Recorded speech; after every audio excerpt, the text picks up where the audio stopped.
Picture a realm hidden in shadows, where secrets lay buried and mysteries swirl like mist. This isn't the traditional story of Adam and Eve you've heard before. It's about something far stranger, something hidden from the world because it's simply too powerful to believe. Imagine a god. His name was Yaldabaoth. He thought he was the only one, the greatest power in all existence. And then, one day, he decided to create something new, something he believed he could control completely. So he created Adam, the very first human. This god didn't realize that Adam wasn't just an ordinary being. No, deep within, he was something different, something dangerous, a secret spark, like a hidden flame. This spark was a tiny piece of pure power, a piece of eternity itself, and it terrified this god. If he ever found this spark, he might come to understand that he was more than just a mere creation, something that even a god couldn't master. He placed Adam in a beautiful paradise filled with trees and plants of every kind. But in the very center, he planted one special tree, the tree of knowledge, and he gave Adam a warning: eat from any tree here, but if you touch this one, you will surely die. This tree didn't hold death at all. It held truth. The truth that would show Adam who he really was. The truth would reveal his latent strength, the divine spark within him. If he understood this, he would become unstoppable. He would be like God himself. God creates the world, then Adam, then Eve.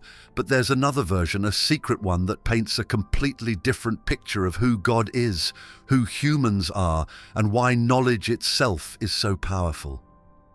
This hidden story comes from an ancient belief system called Gnosticism, which grew popular around the 1st and 2nd centuries.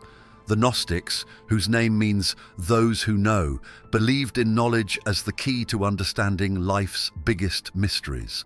They claimed to possess secret wisdom about the universe and humanity's place in it.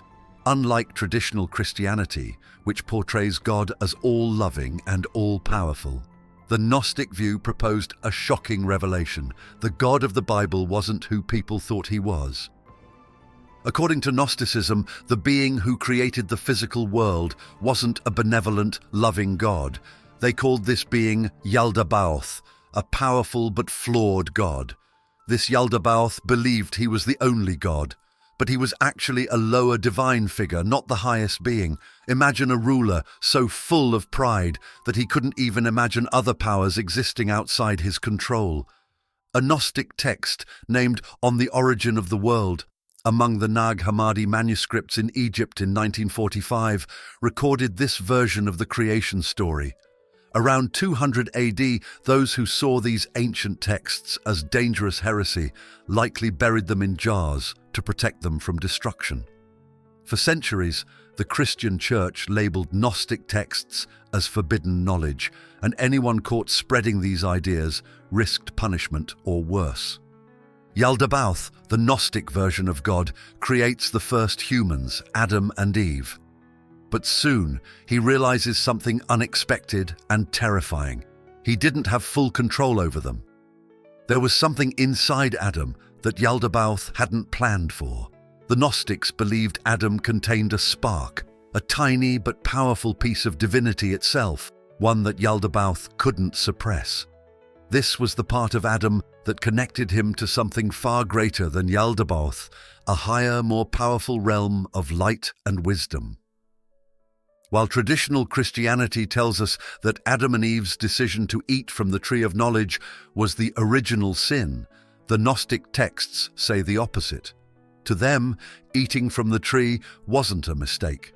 It was a brave act of self-discovery. According to Gnostic belief, knowledge was not a curse, but a gift that allowed Adam and Eve to see past the illusions that Yaldabaoth created to keep them in ignorance. Even the serpent, who in traditional Christianity is a symbol of temptation, takes on a different role in Gnosticism. The Gnostic texts describe the serpent as an instructor who wanted to help Adam and Eve realize their true nature. Humanity saw the serpent as a guide, encouraging them to seek knowledge and comprehend the world beyond Yaldabaoth's control, rather than as a deceiver. Gnosticism clashed with early Christian beliefs and practices. The Christian Church saw Gnostic ideas as a threat to its authority and teachings. When Christianity emerged as the official religion of the Roman Empire in the 4th century, they labeled Gnostic texts and beliefs as heretical and dangerous. For nearly 1,600 years, many of these texts remained hidden, destroyed, or lost to history, as anyone caught with these ideas faced severe punishment. It wasn't until the discovery of the Nag Hammadi Library in 1945 that scholars could finally examine these texts in full, revealing these ancient and controversial stories.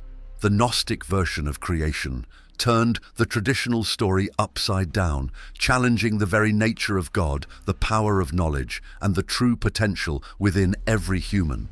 In this secret story, knowledge was a kind of forbidden treasure, fiercely protected by Yaldabaoth, the powerful and jealous creator. He created the world, but he wanted humanity to stay unaware, trapped in ignorance. Understanding our true nature could liberate us from his dominance. With understanding, humans could reach a new level of awareness, one that made them wise, strong, and even able to challenge his power. Unlike traditional beliefs, the Gnostic version of the creation story did not depict the tree of knowledge as a trap for humans. Instead, it was a portal to self-realization.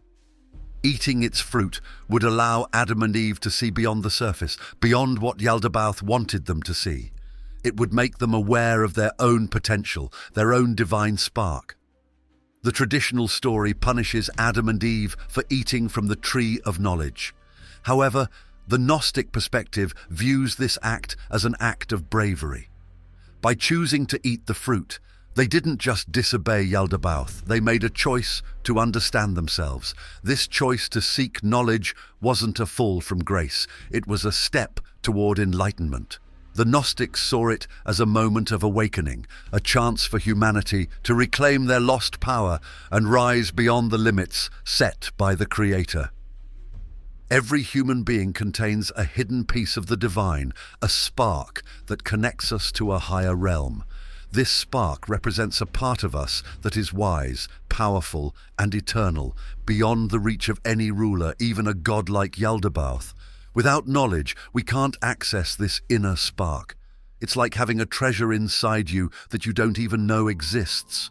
You might sense that you're more than you appear, but without understanding, it stays hidden. According to the Gnostics, it was about discovering your true self and potential. To them, this knowledge wasn't something you found outside of yourself. It was something you awakened from within. The deeper your understanding, the nearer you were to uncovering the divine spark, the aspect of yourself that defied control or diminution. We know him as the serpent in traditional teachings, but we refer to him here as the instructor.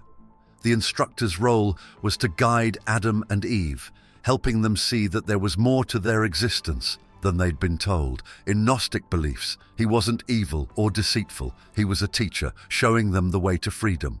The instructor encouraged Adam and Eve to eat from the tree of knowledge, not to lead them astray, but to empower them to see the truth for themselves. By doing this, he became a hero in the Gnostic story, standing up against Yaldabaoth's control and urging humanity towards self-discovery. The Gnostics saw him as a symbol of wisdom and courage, someone who dared to reveal the truth, even if it meant challenging a powerful god.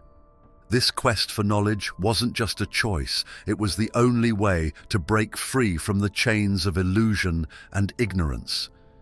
They believed that without knowledge, people remained trapped, unaware of their true nature, living limited lives controlled by fear and misunderstanding. But with knowledge, they could transcend these limits and access a state of freedom, strength, and purpose. This ancient wisdom teaches that real power lies not in physical strength or wealth, but in our ability to know ourselves. And as the story goes, once humans understand this truth, once they unlock the divine spark within, they become more than just creations. They become beings of infinite potential. In this hidden version of creation, these opposing forces weren't just outside us, they were also inside every person. Each of us has a part connected to the light, a place of wisdom, kindness, and clarity, and another part tied to the material world, filled with desires, fears, and confusion. This constant pull between the two creates the struggle of human life, a push and pull that defines who we are and what we choose to become. The Gnostics believed in two realms: the divine realm of light, where true consciousness and pure wisdom exist, and the material world, created by the flawed god Yaldabaoth. They saw this god's world as a place of limitations, illusions, and suffering. It was a realm that, while captivating, often led humans away from their true selves. In this material world, everything appears solid and permanent. But the Gnostics believed it was more like a shadow, a faint reflection of the higher divine realm. To them, his world was a place designed to distract and trap the mind, keeping humans focused on physical desires, ego, and material gains. But the Gnostics believed that beyond this deceptive realm was the higher plane of light, where beings like Sophia, Wisdom, and Barbelo existed. These divine figures represented truth, purity, and the essence of what it means to be truly alive and aware. They saw humanity's journey as a quest to escape the illusions of the material world and reconnect with the realm of light. Imagine that this battle between light and darkness is happening inside us too.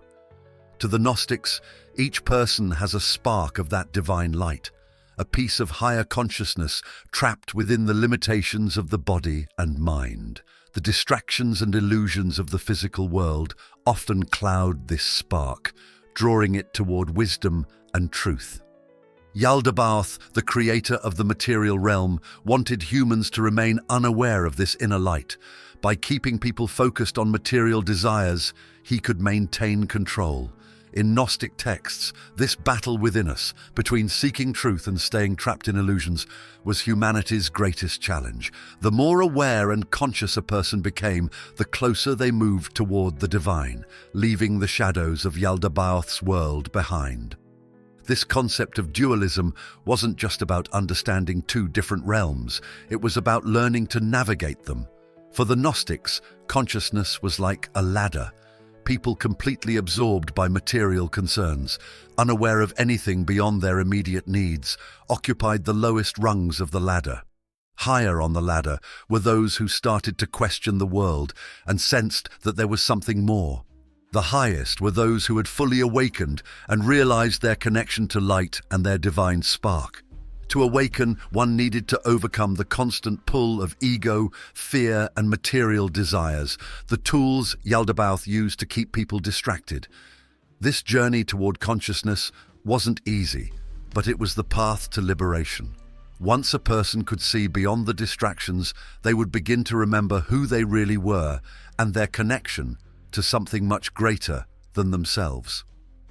In the Gnostic story, there is a being named Sophia, which means wisdom.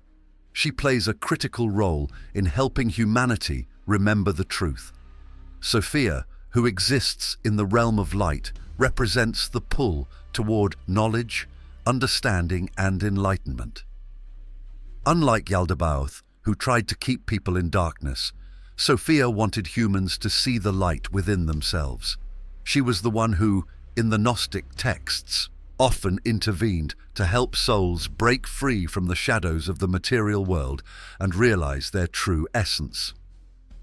Sophia's influence symbolized that no matter how strong the pull of the material world was, wisdom and light would always find a way to reach those who sought it. In this way, she became a guiding force, a reminder that even in a world full of illusions, true understanding was always possible. According to this dualistic view, each person must choose consciousness. Decisions constantly confront us. Should we prioritize our physical desires, fears, and doubts, or should we heed the silent inner voice that guides us towards truth and wisdom? The Gnostics believed that every choice we make in this internal battle shapes our journey. By choosing knowledge, reflection, and awareness, we slowly rise out of Yaldabaoth's shadow and move closer to the divine light. This view sees consciousness and duality as fundamental to who we are. The Gnostics saw life as a series of choices, each one leading us either deeper into darkness or higher toward understanding and freedom. And while the pull of the material world is strong, the spark of consciousness within us is always there, guiding us and waiting for us to awaken. If you're enjoying the insights this story has provided and would like to support the channel, please consider leaving a super thank you comment. By clicking this button, you're helping us continue this work, allowing us to uncover even more fascinating tales and explore questions that spark wonder and discovery. In the Gnostic story, every choice we make moves us closer to one of two realms, the world of illusions or the realm of light. By choosing to learn, to reflect, and to question, we step out of the shadows created by forces that would rather keep us unaware. We become conscious, awake, and connected to the deepest parts of our being. This story reminds us that life is more than sight and touch. Unlocking the entire realm of understanding within us is the next step. What is the first step towards achieving it? Seeking knowledge and looking within. The distractions, fears, and illusions of Yaldabaoth's world will always try to keep us tethered to the surface. The material world will always beckon, keeping us rooted in the ordinary. Yet the Gnostics believed that every time we seek out wisdom, every time we choose understanding over ignorance, we move a little closer to our true selves. They saw this journey as a grand adventure, a quest not for riches or fame, but for the deepest understanding of life itself. This ancient story isn't just a tale from long ago, it's a challenge and a call to each of us to rise above, to seek what lies beyond, and to become more than we are today. The knowledge is there, waiting for those brave enough to search for it. The path may be difficult, but the reward is soul awakening and discovering a truth we've always known. Thanks for watching. Join our community by subscribing to this channel until the next video.